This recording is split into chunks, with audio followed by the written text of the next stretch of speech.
नमस्कार, हार्दिक स्वागत एवं अभिनंदन है इस कार्यक्रम में आप सभी का। आज इस काल सर्प योग की सीरीज में आपके सम्मुख 11वां काल सर्प योग यानी कि विषाक्त नामक काल सर्प योग को लेकर के उपस्थित हुआ हूँ। इससे पूर्व के कार्यक्रमों में आपको मैं 10 प्रकार के काल सर्प योगों के बारे में, 10 प्रकार के जो भिन्न भिन्न काल सर्प योग है उनके बारे में बता चुका हूँ। उसी क्रम में जो आज चर्चा होगी उस काल सर्प योग का नाम है विषाक्त नामक काल सर्प योग। यह जन्म कुंडली में किस प्रकार से घटित होता है, इसका प्रभाव क्या है और इससे बचने के उपाय क्या है, जानेंगे आज इस कार्यक्रम के माध्यम से।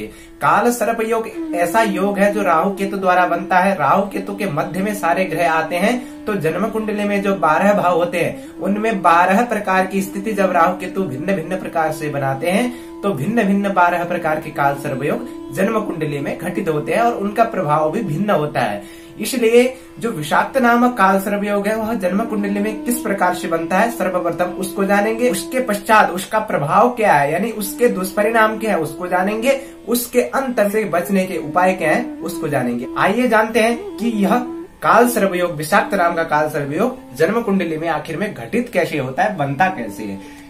आप जन्म पत्रिका को खोल के देखिए, किसी भी कुंडली में यदि 11 भाव में राहु हो और पंचम भाव में केतु बैठा हो, गौर से देखिए 11 भाव यानी जन्म कुंडली का लग्न से गिनने पर 11वां भाव में राहु बैठा हो और उसके सप्तम में तो केतु होता ही है यानी पंचम भाव में केतु हो।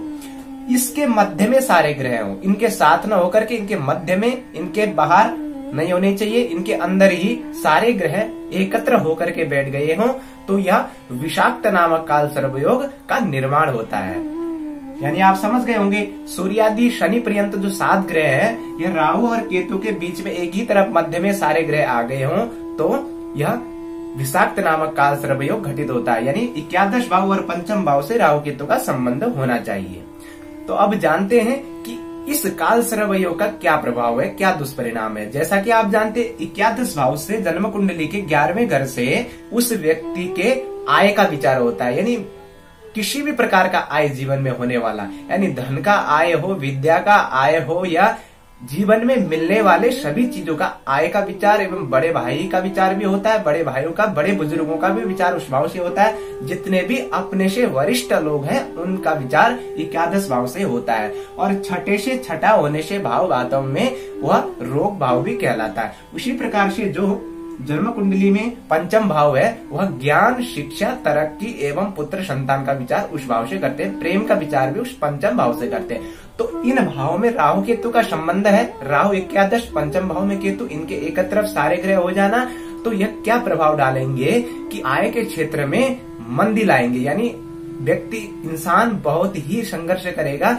किसी भी क्षेत्र में, उससे उसको आय में कमी रहेगी। हमेशा आय के क्षेत्र में उसको चिंता बनी रहती है। बड़ा भाई है तो उससे कम बनती है, उसका सुख कम मिलता है जीवन में, उसका सपोर्ट नहीं मिल पाता जीवन में, उससे बनती भी नहीं है। वाद विवाद हमेशा होता ही रहता है बड़े भाइयों से, किसी भी पैतृक संपत्ति के मामले में हो या किसी भी चीज में बड़े भाइयों से उलझन बना रहता है। उसी प्रकार से पंचम भाव में ज्ञान, शिक्षा, तरक्की, हर प्रकार का सुख जो है जीवन में मिलने वाला, और संतान के पक्ष से भी उसको दुख मिलता है, कष्ट मिलता है। उसी प्रकार से शिक्षा में बाधा भी आती है उसके जीवन में। और सबसे बड़ी बात है आय, उसका आय एकदम धीमा हो जाता है। सबसे बड़ी बात है यदि स्त्री की कुंडली में यह काल सर्प योग घटित हो रहा हो तो पुत्र संतान, संतान पुत्र हो चाहे पुत्री हो, दोनों संतान होने में सबसे बड़ी समस्या देखी गई है। तो पंचम भाव से पेट का विचार होता है, इंसान के लीवर का विचार होता है। पेट जन्य रोग उस पर बहुत हावी हो जाते हैं। पेट से संबंधित रोग से वो हमेशा परेशान रहता है। वहीं पर जो केतु की 9वीं उच्च दृष्टि है वो उसके लग्न पर पड़ती है। यानी कि केतु की लग्न पर दृष्टि पड़ना उस जन्म कुंडली में क्या हो गया कि यह लग्न को प्रभावित करेगा, उसके व्यक्तित्व शरीर को प्रभावित करेगा। ऐसे व्यक्ति की जो मृत्यु होती है अंत में वह किसी न किसी विषाक्त जीवों से डसने से देखी गई है। यानी कि वहीं पर राहु की जो 9वीं दृष्टि है 7वें घर पर पड़ेगी। वहां पर क्या करेगा कि दाम्पत्य जीवन एवं साझेदारी में किया जाने वाले कार्य से उसको नुकसान झेलना पड़ेगा, जीवन में कष्ट मिलेगा उन चीजों से। और उसी प्रकार से जो केतु की 5वीं दृष्टि है 9वें भाव पर, उसके भाग्य स्थान पर पड़ेगी तो भाग्य में मिलने वाली चीजों पर बाधा उत्पन्न होती है। भाग्योदय में भी बाधा, अड़चने आती ही रहती है। वहीं पर जो राहु की 5वीं दृष्टि है, तृतीय भाव पर पड़ेगी, पराक्रम और मेहनत के घर पे पड़ेगी, तो मेहनत और पराक्रम के रास्ते बंद हो जाते हैं, जिससे वह आय नहीं कर पाता है। उसके जीवन में इनकम यानी आय की कमी रहती है हमेशा। तो आय के क्षेत्र में, शिक्षा के क्षेत्र में, धन के क्षेत्र में, बैंक बैलेंस एवं संतान के क्षेत्र में और पेट जनित रोग इत्यादि रोग व्याधि के क्षेत्र में उसको हमेशा परेशानी झेलनी पड़ती है। तो इसका एक फायदा ऐसा है कि आय भाव में बैठे हुए कोई भी ग्रह, 11 भाव में बैठे हुए कोई भी ग्रह शुभ परिणाम देते हैं ज्योतिष शास्त्र के अनुसार। परंतु यहाँ पर राहु और केतु के मध्य में सारे ग्रह आने से विषाक्त काल सर्प योग का निर्माण हुआ।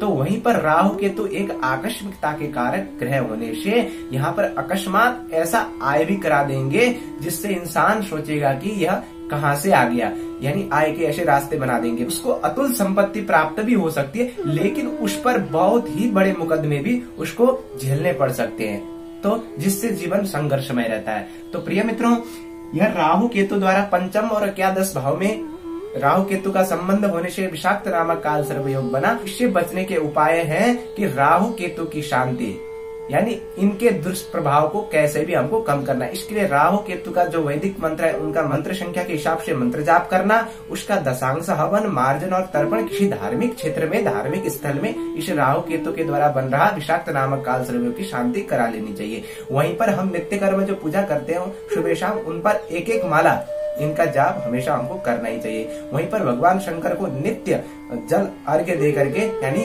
रुद्राभिषेक उनका करना चाहिए। और ओम नमः शिवाय या महामृत्युंजय का जाप करिए, जिससे इस काल सर्प योग से बचा जा सकता है। तो मित्रों, यह थे इनके उपाय। तो यह प्रभाव भी जान लिया आपने कैसे बनता है, वह भी जान लिया। तो मैं अगले कार्यक्रम में 12वां प्रकार का जो अंतिम काल सर्प योग है उसको लेकर के आपके सम्मुख हाजिर होऊंगा। तब तक के लिए इजाजत दीजिए। नमस्कार।